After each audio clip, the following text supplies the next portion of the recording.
Hey guys, this is Hannah Benson from Arise Ministries, and today we have with us Tina Barnhart with an amazing story of just how the Lord has worked in her life through the trials of cancer and treatment and all the things.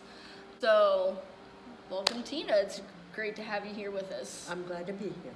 Thank you. That's awesome. So what started all of this? Take me from the beginning. Well, I had went to one hospital and to get a mammogram done, and they told me I had like a little nodule. They'll keep an eye on it. Yeah. Okay. A year later, I went through the same thing again. I had a little nodule. They keep an eye on it. But then one morning, I had woken up and I had moved my arm and hit the side of my breast, and it was sore. So I went in my room privately and checked it out to find out, and I had asked my husband, Junior, and I told him, I said, I wasn't trying to be funny. Yeah. You know, I said, I want you to look at it and see if it's like swollen or a little bit of pinkish color, or, you know. And so he did, and he says, I think you need to call your doctor. Yeah. So then I proceeded and I called my doctor and went in the next day, and she looked at it. Now where is this, in Wheeling? To begin with was in Sistersville. Okay. My family doctor's in Sistersville. Oh, okay. Okay. And then she sent me to Wetzel County Hospital, you know. And I had taken a mammogram, and they had told me that that one side of my breast, it had a lot of tissue buildup. Yeah. The other side, it was a lot of calcium buildup. Yeah. So then they sent me to Wheeling. Yeah. And Cool. then I had a biopsy done, and a week later they called me and told me that I had breast cancer. What was your feelings on that?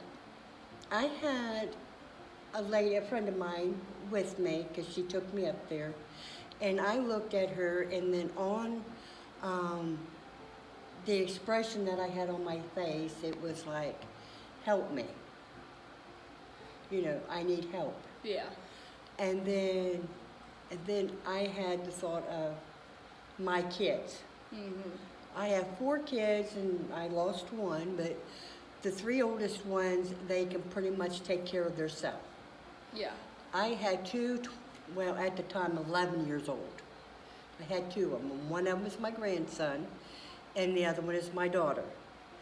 And so the doctor asked me, he says, what about your kids? And I said, who's going to take care of my kids? And then I got to thinking, okay, I have to be around for my kids. My kids need me. So I had some people to pray for me, and for everything to go according to plan, like the way it's supposed to be. Yeah. And when the doctor had told me I had breast cancer, he had said it was a rare type. Most cancers, breast cancer, this is how they explain it to me, that it's like a little nodule. You can easily cut it out, take some treatment, you're okay. But mine is what they call an inflammation breast cancer. And that is, the cancer was eating through your skin. Oh. So he had Kind said, of like an infection. Yes, pretty much. It pretty much acts like an infection, but instead of infection, it's actually cancer. Right. So my body, the estrogen that I had in my body was feeding the cancer. Oh, yeah. And he says that we can remove it now, or do it later on, but eventually it will come off. So I have been dealing with this since 2018. And I had pretty much a hard time because I lost my mother in October. About 2-3 weeks later, they told me I had breast cancer. So I had people praying for me, and my faith had got me through my trials, and put me through, helped me get through the chemo that I had taken, the treatments. They said that it usually makes you sick, makes you tired, make you weak. But what it done to me on the day that I had my treatments, because it's an 8-hour job. Yeah. You sit there for 8 hours. Yep. And of course you get tired and you get weak, and I went home and I slept for the day. Yeah. But usually everybody says, oh, you're going to be sick for a week after this. But I was not. I was not. That's God. I had my treatment. I went home and slept. Of course, like I said, my kids helped me. The next day I got up and started doing what I had to do. Wow. So the good Lord was behind me and was helping me out. So pretty much it targeted the cancer and only the cancer. That's amazing. Yes. That's only God can put a hedge of protection around your body, but not the cancer. That's amazing to me. And then for my surgery, I had surgery. Yep. And they said I'll be sore for a couple weeks or. Yeah. Well, I was sore for about 3 days, and then the soreness was gone. Wow. And I healed up pretty good. Nice. And then, of course, I had radiation, and that healed up pretty quick. That's amazing. So so you had people pray for you. And my kids helped me. And you get had your through kids. What state are you in now? Are you in remission? Are you... Oh, I had my husband to help me too. I don't want to forget him. But I just had a couple tests done, and I got the results that I have weak bones in the back, but that's from the chemo that I was taking. Yeah. And then of course they found a little spot in my right lung and one on the T2. But it is solid, it is small, and it has not changed. Praise God. So the Lord had kept that, and I had one on the T9.